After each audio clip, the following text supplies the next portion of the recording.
Hi, this is Asa, and welcome to my audio experience. Hi, it's Asa. I'm giving you a copy of my best-selling book for free to help you in your health journey today. I'll pay for the book.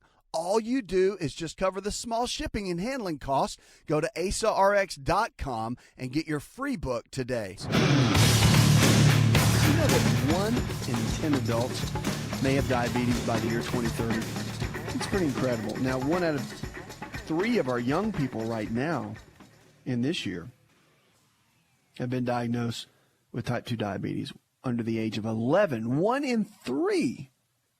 That's unbelievable. That's unacceptable is what that is. And it falls on us. It falls on parents because we're providing the food. We're teaching our kids. And that's just a travesty. But 1 in 10 adults may have diabetes by 2030. They're saying the International Diabetes Federation predicts that at least 1 in 10 adults could have diabetes by 2030 with the current statistics. And in a report issued on Monday, the advocacy group estimated that 500 million people could have diabetes in 2 decades' time based on the factors like aging and demographic changes. But currently, the group says that about 1 adult in 13 has diabetes. So the figure includes both types of diabetes as well as the undiagnosed, which is a growing concern because people aren't going to their doctors. So the group expects the number of cases to jump by 90%, even in Africa, where infectious disease has previously been the top killer, without including the impact of increasing obesity. The International Diabetes Federation says its figures were conservative. So according to the World Health Organization, there's about 346 million people worldwide with diabetes, with more than 80% of the deaths occurring in developing countries. The agency projects diabetes deaths will double by the year 2030, said the International Diabetes Federation's prediction is possible. So there's a lot we need to do, I think. I'm a big advocate of diabetes research and the ADA and all that they're doing. But, I mean, it comes down to lifestyle.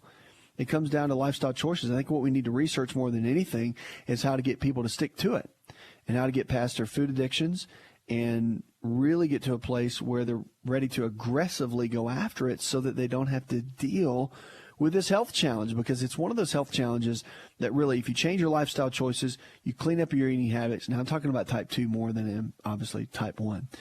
And you're willing to make some radical changes, then you can see some amazing results in your overall health. And that's what we want to help you do. Have all kinds of great tools. We've got all kinds of preferred wellness providers in your area that can help with these types of challenges, and great protocols and systems and programs to be able to do that. So we want to see you thrive. We want to see you live well and live at your fullest potential. So, and you can do it. I mean, if you've been diagnosed with diabetes and you're stressed out about it and you're frustrated, just realize this, that you've probably lifestyled your way in, okay? And the good news is that if you've made some poor habits to get you to this place, then you can turn around, make some radical changes, and make some new habits and get out. And that's what we want to see you do, because it is possible. Go online, send me an email. I'll be glad to make it part of the show. And we do have our preferred wellness providers that are available in your area that believe in these nutrition and lifestyle-based principles that can kind of take you from where you are to where you need to be. We're going to go to David next on the phones. David, welcome to the show, man. Thank you for having me. Sure. How can I help? I'm 42 years old, and I went to my doctor just a little while ago, had a bunch of blood work done, normal checkup stuff. And I was tested for low T, and my numbers came back. My total testosterone was 460, and but my free and bioavailable were both low, and my SHBG was high. And he suggested androgel, which I've read a lot of bad stuff on, didn't really want to take it. And so I just kind of like to have your thoughts on, what would be an alternative for it. All right, let's go back. So 460 was the number, right? That's my total. Yeah, I'm 42 years old. He said it should probably be more around the 550 range for my age. It should. It should. I mean, 550 is actually a really good number.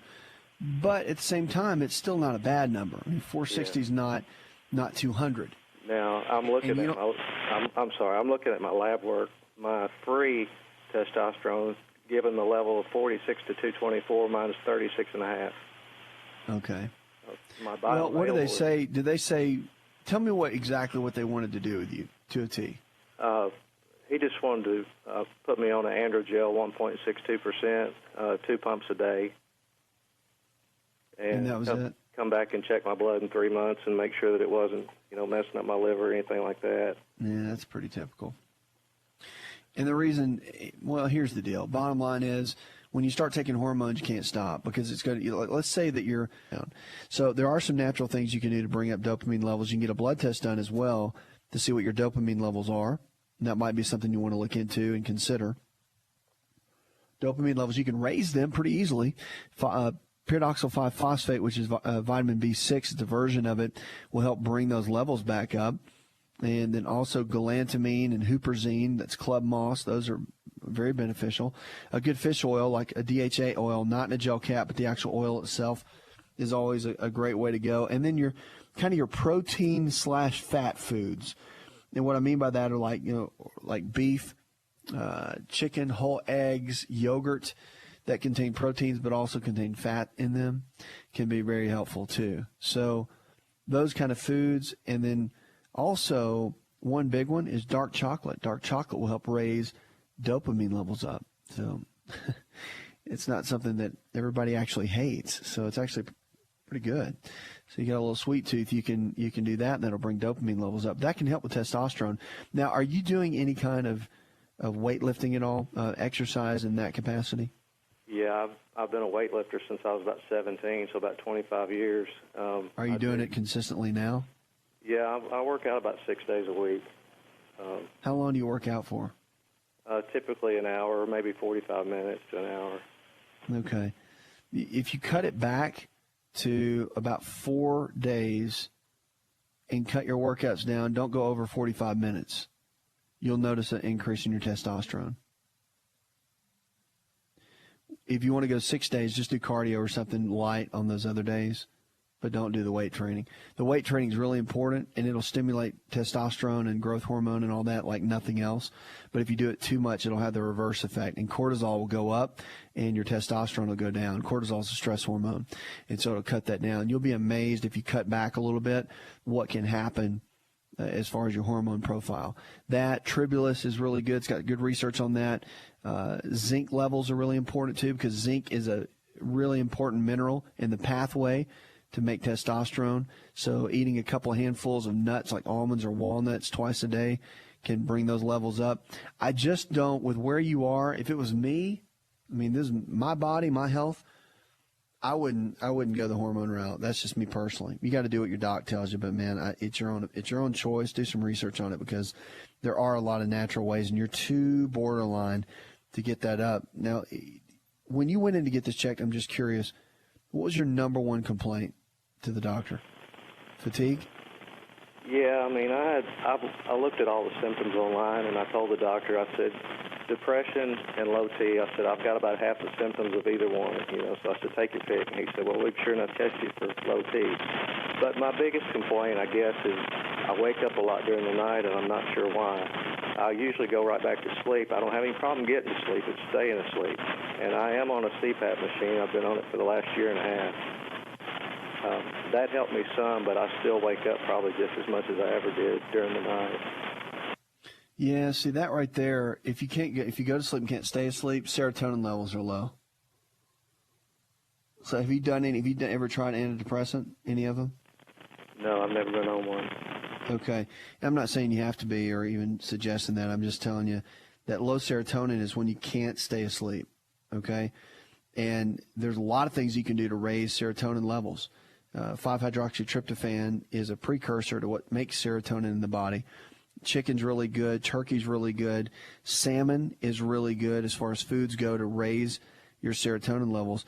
But, look into that, because 5-hydroxytryptophan has been used for a long time to help manage serotonin levels from a natural perspective, and there's some good research on it.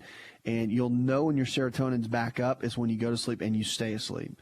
And it'll change your mood. It'll improve the mood as well. There's a lot of different combinations of that. You get with a doc, they can probably share that with you. But, yeah, I mean, that would be a big key, just because when you sleep well, you feel better. Everything regenerates in the body, and you get into a better state. So keep me posted on how that goes. I gave you enough right there to to go with. That's quite a bit.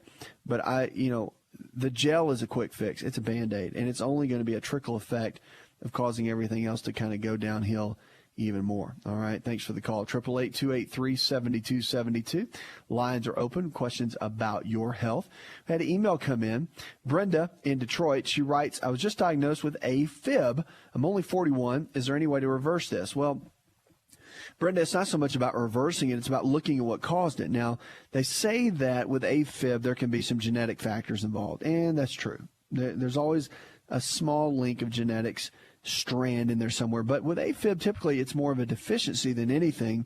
It can do with stress. It can be with low GABA levels. There's a lot of could-bes. Low GABA levels, which is a brain chemical, a neurotransmitter, if you will. It can also be a thyroid dysfunction that may not be showing up on the blood test, and you can do the Barnes thyroid test, which is where you take a thermometer, put it underneath your armpit, first thing in the morning, as soon as you get out of bed, even before you pee, put it underneath your armpit, hold it there for about 10 minutes, unless your bladder's just killing you, then go pee.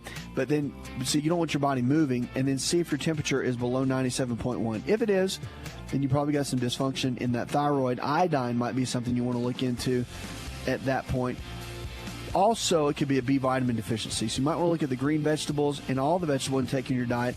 The B vitamin deficiency is one of the number one causes within AFib from a nutritional perspective. We'll be right back. To experience more of ASA RX audio, visit us at asarx.com. Hi, it's Asa here. Are you sick and tired of being sick and tired? Do you need a new prescription for your life? I have a special gift for all my listeners. I'm giving away a free copy of my international best-selling book to help you truly live your potential. All you have to do is cover the shipping and handling, and I will give you the book absolutely free. I want to invest in you and your health this year. So get your free copy of my book by visiting myfreehealthbook.com. That's myfreehealthbook.com, and let's get healthy together this year.